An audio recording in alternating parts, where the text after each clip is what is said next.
Hello, I'm Bridget and I'm back with my Aerogarden sprout system after 4 weeks, 3.5.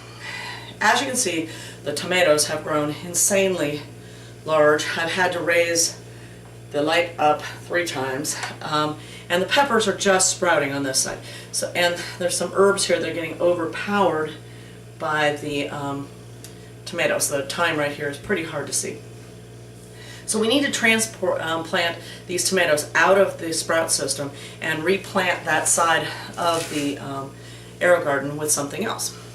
So what we're going to do is we're just going to gently tug the plants out of the plug. And there's going to be a lot of roots down here.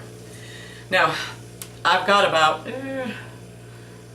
4 plants here, so I'm going to take the smallest one here and I'm just going to remove him. He's just not very healthy. And once they get a little bigger, I'll probably take another one out of here. Then I'm going to take them and I'm going to put them in a pot full of potting soil, and we're going to make a hole down the center. Just get the roots a little room in here, and then we're going to take a little bit more potting soil and we're just going to get it. These are probably going to need a stake or something pretty soon because they've gotten pretty rangy and tall. So I'm going to plant each of my tomato plants like that and see what we can do with them. Alright, now that the tomato plants are out of here, you can see that the thyme plants were being really overshadowed, and so was the rosemary here. The pepper plants are all just starting to sprout. They have a 21-day sprout time, so they're coming up right when the tomatoes are ready to be removed from here. So now I have 3 rows of 6, and I'm going to soak some pods that I had. So I'm going to soak some pods that I got in a refill pack, and I'm going to put some herbs in here that I want to have grown.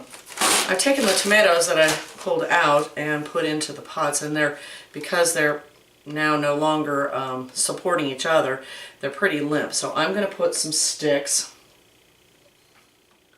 in here and support them with some string, and then I'm going to water them real well with a mixture of some Miracle-Gro mixture. This pot in particular has got a bottom pot below it that'll hold just a little bit of water, so you can see when you lift it up. I can fill this with water and it'll be just enough that it'll keep them damp.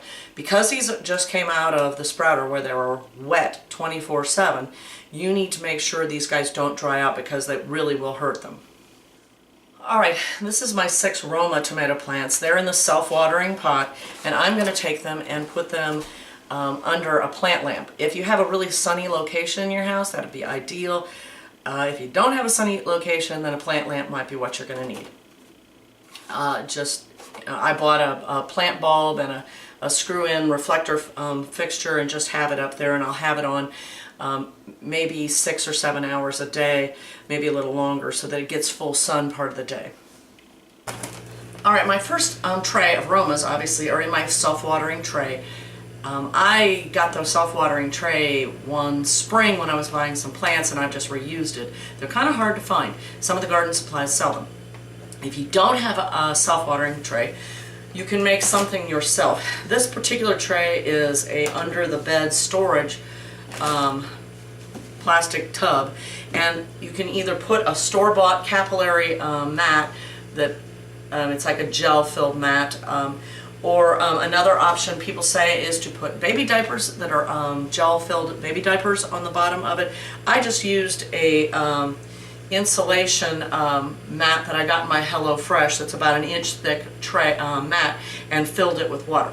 I'll water the plants real well and then make sure that this capillary mat or this soaking mat in the bottom stays good and wet. That way when the pots themselves get dry, the bottom roots will be able to suck up some water from the mat. But the key here is keep them well watered and keep them in a sunny place, and make sure that you give them some fertilizer too, because they've been really living off of Miracle-Gro and water. Okay, now I've planted parsley, rosemary, and Italian parsley, all of which are slow germinators and slow growers. So they're the first ones I want to grow. Basil I can do in another month because basil grows pretty quickly. So now I'm going to fill back up here in the front, put some new fertilizer in, and get this thing going again for the next go round. Also, I'm going to drop the light back down to the level it needs to be to keep it nice and warm and get the peppers growing.